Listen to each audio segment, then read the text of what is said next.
Introducing a guy I've known for 20 years. I never thought we would be in the same hallway together every day when we first met, but he's my partner in the United States Senate, a great man, Senator Jon Husted.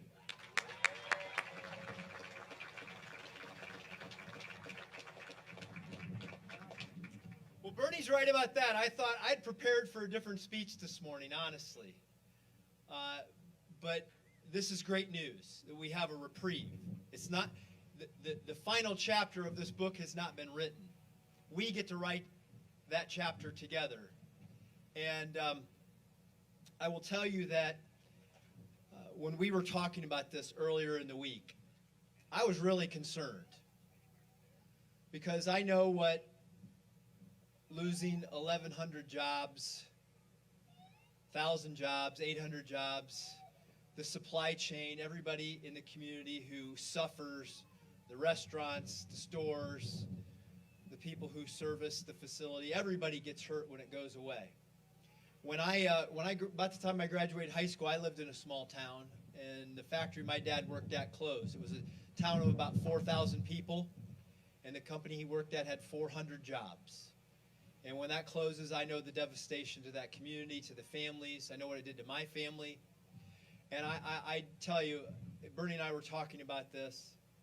If the private equity firms who do this to communities had to go walk through and look at every one of you in the eye and hear your stories and see the devastation that they cause when they make selfish decisions, they would never do what they do. God would you'd have to pray for their souls if they did it after they knew it, right? So I'm happy today that we have a reprieve in this story. And it's something we should be grateful to God for, and we should be thankful on this Good Friday.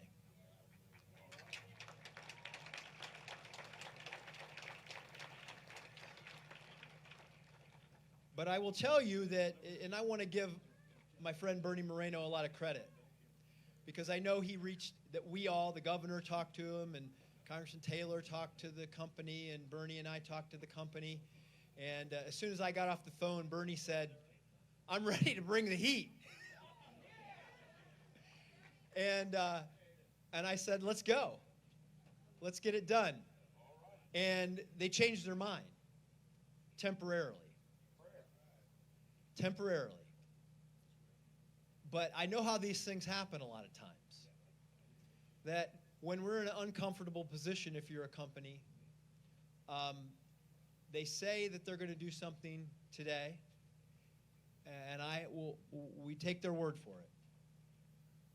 But we got to hold them to account for this community.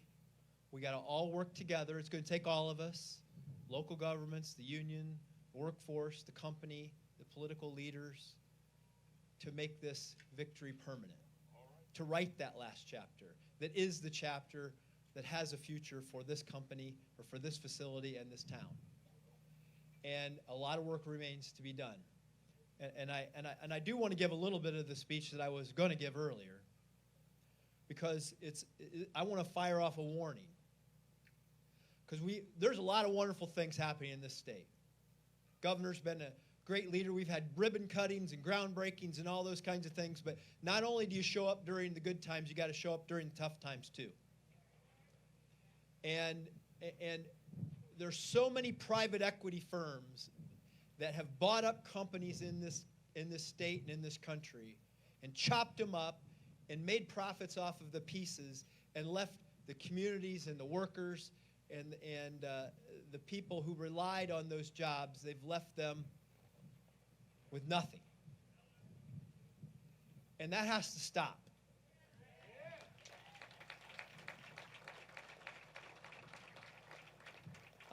I am a great believer in capitalism, and I believe America is the greatest country in the world, and that we can prosper through this wonderful system that we have. But when we have people that want to abuse the system and abuse the people who live and work here, they have to be held to account, and we're going to do that.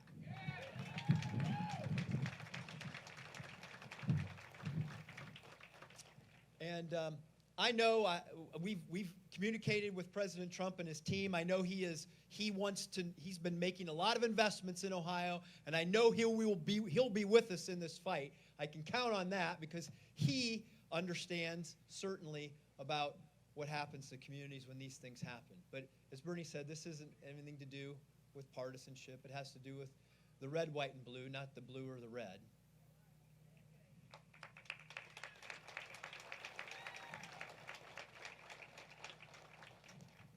And it's now my privilege to introduce my friend and somebody that I know has been in this community during the good times and the bad.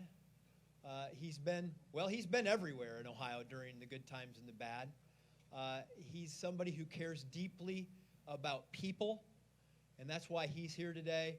Let me welcome and introduce you to somebody who needs no introduction, Governor Mike DeWine. Jon, thank you very, very much. Jon Husted was, for 6 years, was my lieutenant governor and did a phenomenal job. He's doing a great job as United States Senator. Let me just say thank you to Bernie Moreno. Bernie, thank you. Thank you for getting mad and saying we're not going to put up with this. Sometimes in life you just have to get mad. And people say, well, it's hopeless, and no, you just go do it. And Bernie did that this morning. So thank you. The conversation that Jon related about he and Bernie and I were having, we all had the chance to walk around, just talk to some of you, not all of you certainly, but some of you. And everybody sort of got the same story. Second generation, third generation, fourth. Go to work every day, make a difference. Thank you for doing that. Thank you for being a part of what makes America great, what makes this state great. And it's people like you who've made this state, made our great country. We've gotten some time. I think the thing that was the most aggravating was that no one really had notice. When did the governor find out? Same time you found out. When did the senators find out? The same time you found out, the mayor. And so what Bernie's been able to achieve today with those calls, is to give us the opportunity. We have hope. We want to be honest with you. We don't know where this goes now. But what we do know is this is going to be and is a team effort, from the mayor to the county commissioners, other local officials, United States senators, members of Congress, the governor. We're going to work together, and we know really what we have to do. There's another entity that I work very closely with. I get to appoint the board and the head person. They're separate from the governor's office, but we work very closely, and that's Jobs Ohio. Jobs Ohio spends its time focused on bringing companies into the state of Ohio and creating jobs. And we've been able to do a good job of that in the last few years. Let me introduce someone who some of you may already know, and that's Matt Abbott, Ohio Southeast.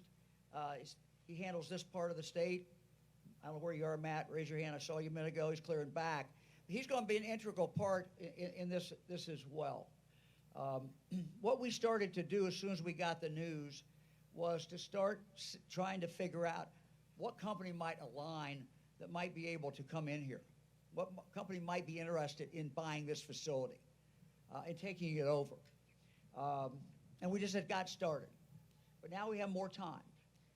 We have more time to work this. And so our commitment to you is we're going to do everything that we can between now and the end of the year. We hope to get something resolved sooner to find a company to come in.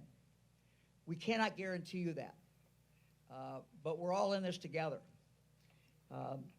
When you hurt, we are all in this together. Nobody could come down here and walk around and talk to the people in this crowd and not think, we got to do something. We got to do everything that we can. So that's what we're pledging to do, everything we can. We don't have the results yet. We can't guarantee anything, but we're in this. Let me now introduce someone else who is in this. Congressman Dave Taylor, your congressman, and we're going to continue. We're going to work with him. We're going to work with the mayor. And we're going to work with all officials. Dave?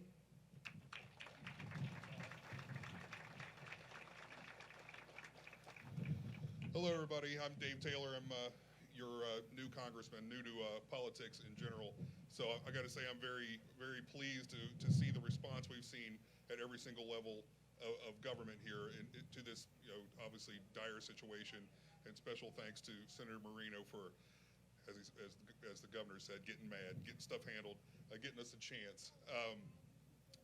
Obviously, we just get a reprieve. We can all get together with our families and enjoy this holy weekend.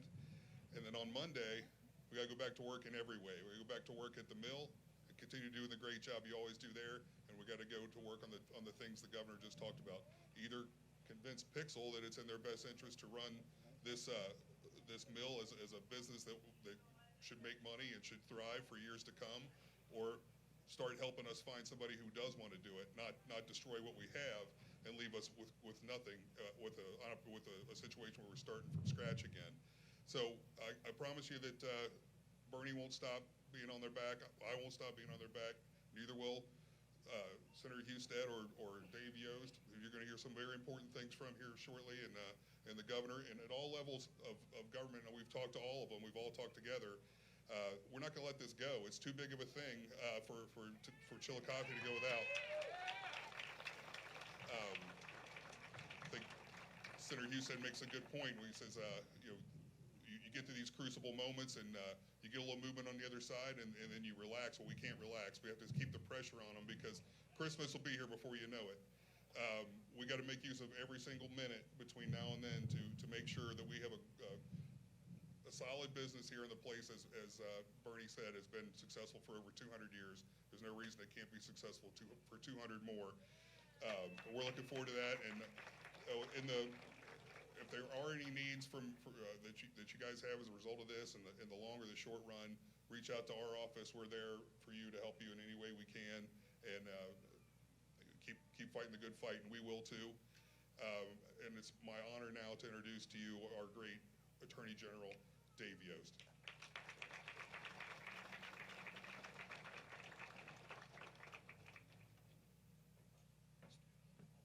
Thank you, Dave. Thank you all for being here. I want you all to smile for me. I'm serious now. This is amazing turnout. Thank you. If we end up in court, this is going to be Exhibit A. I want to thank Senator Moreno and Senator Husted, Governor DeWine for moving quickly, but especially Bernie. He was quick on this and got a major concession without giving up anything because of the strength of his advocacy. We have until the end of the year because of Bernie Moreno.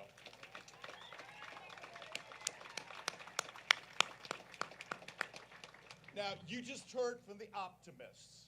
These are the guys that are going to actually be out there trying to help, trying to support the private sector, the possibility of a deal. And they've got hope, and I do too. I'm glad to hear that, and I hope that I don't have any other role. But you just heard from the good cops, meet the bad cop.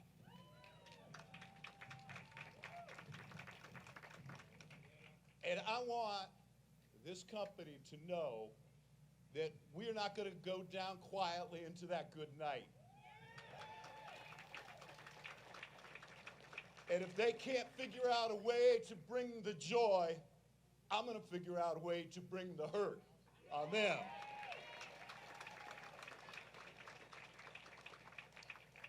Well, look, you've heard everything that a politician has to say because there were 5 of them that went before this one.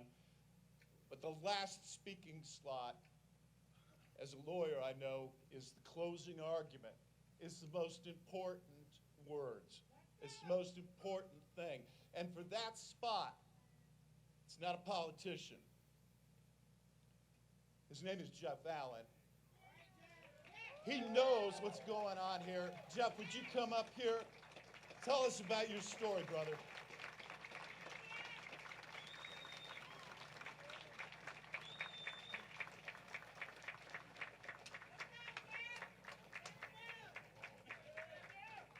A lot of you guys know me out there. I've been around that place for almost 37 years.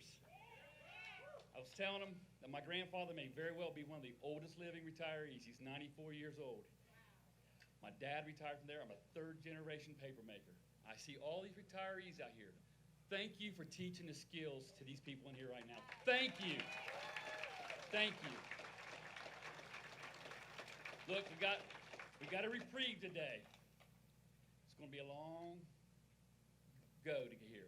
There's still some hurdles to get over, but I can tell you, what I told him today is I have a motivated and highly skilled workforce in there that is ready to make it run. That's what I told him. That's right. So, listen, I'm not a politician and I'm not a speaker, so this is my story, and I'm here to introduce Bernie Moreno back up here.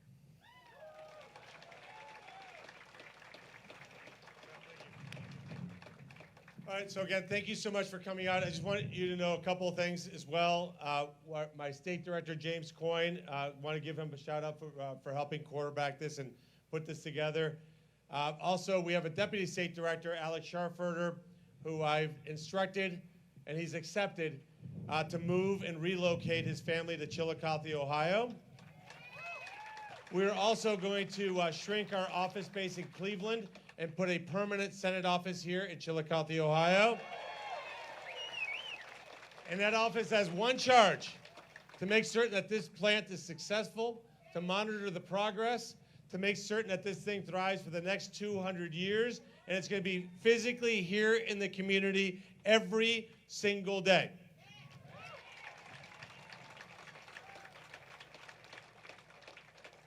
And I'll close like I started, and Pastor, as you started, there's one person, it's not me, who made all this happen. All right now. That's right. And on this holiest day, on this holiest day, let's think about what he gave us today, which is an opportunity, which is all we can ever ask for. Make certain on Sunday we give thanks to the one, the Creator, the one who's forgiven us from our sins, and who's given us this opportunity to create something even more special. Because the Mead was great for 213 years, but with our hearts, we're going to make it absolutely the most world-class paper mill anywhere on the planet Earth. Thank you so much.